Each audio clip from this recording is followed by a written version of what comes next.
मयूर नौजवान साथियों, शेर रशीद को तशरीफ फरमा, अहमद बलाला साहब, असम्बली अराकीन बल्दिया, सदर मोहतमदीन मजलिस इत्तेहाद मुस्लिमीन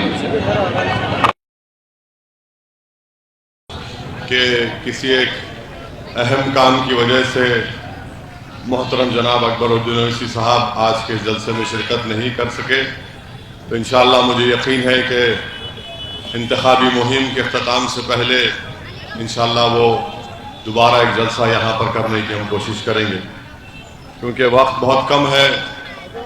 बैठ जाओ ताहिर भाई, 6 मिनट बाकी हैं। मैं सिर्फ मुख्तसर से अल्फाज में आपसे कुछ बातें रख कर रुखसत हो जाऊँगा।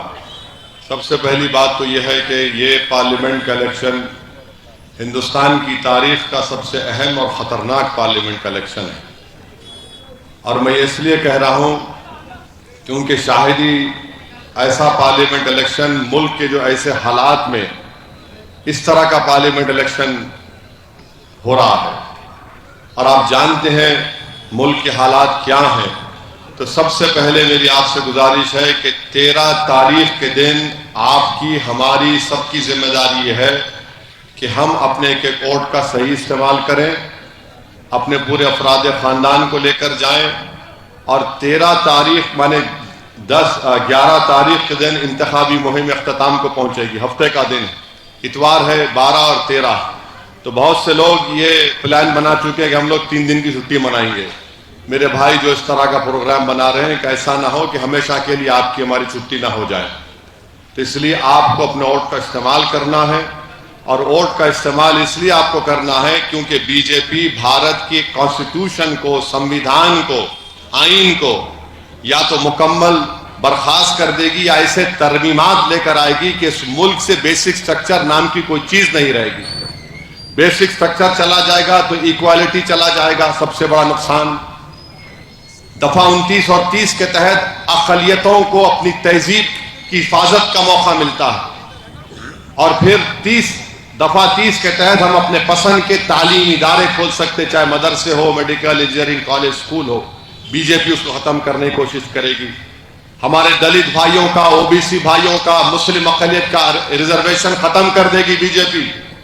अमित शाह, मोदी बोल रहे कि रिजर्वेशन खत्म करेंगे। रिजर्वेशन खत्म होगा तो गरीबों के बच्चे जो आज तेलंगाना में, आंध्रा में मेडिसिन, इंजीनियरिंग, MBA, MCA की डिग्री हासिल कर रहे, पुलिस कांस्टेबल में, SI में रिक्रूटमेंट हो रहा, टीचर्स में हो रहा, सब खत्म हो जाएगा। CAA का कानून अगर NPR NRC से जोड़कर पेश किया जाएगा तो किसी के भी नाम पर ऑब्जेक्शन होगा और आपके ऊपर प्रूफ होगा कि आप अपनी शरीयत साबित करें। ये आसाम में हो चुका है, और फिर आप जानते हैं कि आज हमारे मुल्क में शिराकतदारी की जमहूरियत है, मगर नाम की शिराकतदारी की जमहूरियत है। हमारे बुजुर्गों ने सोचा कि जमहूरियत को अपनाएंगे, पार्लियामेंट्री फॉर्म ऑफ डेमोक्रेसी, तो हर मजहब का, हर जात का, हर इंसान जीत कर आएगा। मगर आज भारत की लोकसभा में 17 करोड़ की आबादी मुस्लिम अक़लियत की है, और सिर्फ 4 या 4.5% मुस्लिम MP जीत कर आते हैं।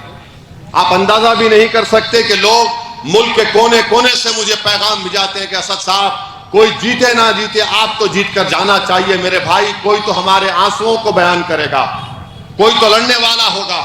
और आपको जानकर हैरत होगी कि महाराष्ट्र में 48 लोकसभा की सीटें हैं, ना राष्ट्रवादी कांग्रेस शरद पवार की, ना उद्धव ठाकरे जो अपने आप को सेकुलर बोलते, और कांग्रेस, इन तीनों पार्टीज ने एक भी मुसलमान को टिकट नहीं दिया।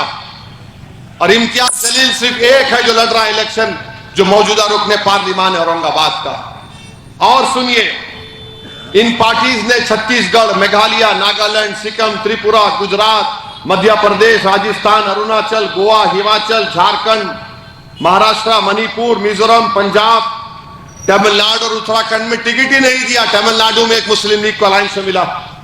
बताओ फिर आपकी नुमाइंदगी कहां पर रहेगी? इसीलिए अपने वोट का इस्तेमाल करो आप। और आखिरी 2-3 बातें हैं, तो 2 मिनट बाकी हैं। मैं एक बीफ शॉप पे गया था, रेहान बीफ शॉप पे। अब मैं जिंदाबाद बोल दिया, अब उसके बाद से पीछे पड़ गए RSS वाले मेरे, ऐसा पीछे पड़ गए जैसा मैं अब धिंगाना देना इन लोगों को मैं। अरे अजीब है, ارے غریب کی دکان ہے زندہ باد بولا، آپ مردہ باد بولو نا، آپ سور کھاتے نہیں کھاتے، میں کیا کر رہا، میں روک رہا ہوں کیا؟ غریب کے پیچھے پڑ گئے. مگر ان کی آئیڈیالوجی یہی ہے کہ نفرت پیدا کرو. اب پھر مودی نے کہہ دیا کہ گھسپیٹی ہے مسلمان، 17 کروڑ مسلمان گھسپیٹی ہیں. مودی نے کہہ دیا کہ ہمارے ہندو بہنوں کے گلوں سے منگل سوتر نکال کر دیا جائے گا. تو میرے عزیز دوستوں اور بزرگوں، یہ حالات ملک کے ہیں. اسی لیے میں اپنی بات کو اس ہمارے ایک حیدرآباد کے ایک مشہور شاعر تھے، کیا نام تھا ان کا، مزاحیہ شاعر غوث خامخواہ.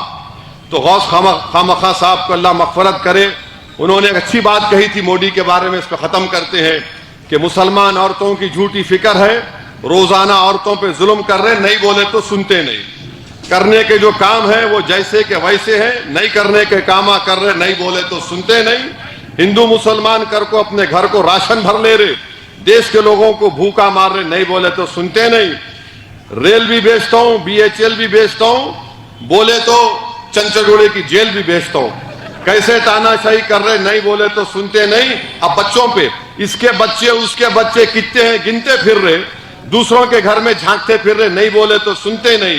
ان کا کیا کھا رہے، ان کا کیا پکا رہے، جھانکتے پھر رہے، غریب بھوکا مر رہے، نہیں بولے تو سنتے نہیں. حیدرآباد کا نام بدل کے بھاگے نگر رکھتے کہتے، باپ کی جاگیر کہیں کو سمجھ رہے، نہیں بولے تو سنتے نہیں. پاکستان کو ایسا کرتو ویسا کرتو بول رہے تھے، اور چائنا سے ڈر کو بیٹھے، نہیں بولے تو سنتے نہیں. اب 13 تاریخ کو اپنی بیگم کو اماں کو ساتھ لے کے جائیں گے، نہیں جائیں گے؟ پولنگ بوتھ کو لے کے جائیں گے؟ ہاتھ اٹھاؤ. اگر ایسا نہ ہو میرے کو بولنا پڑا نہیں بولے تو سنتے نہیں بول کے. تو السلام علیکم.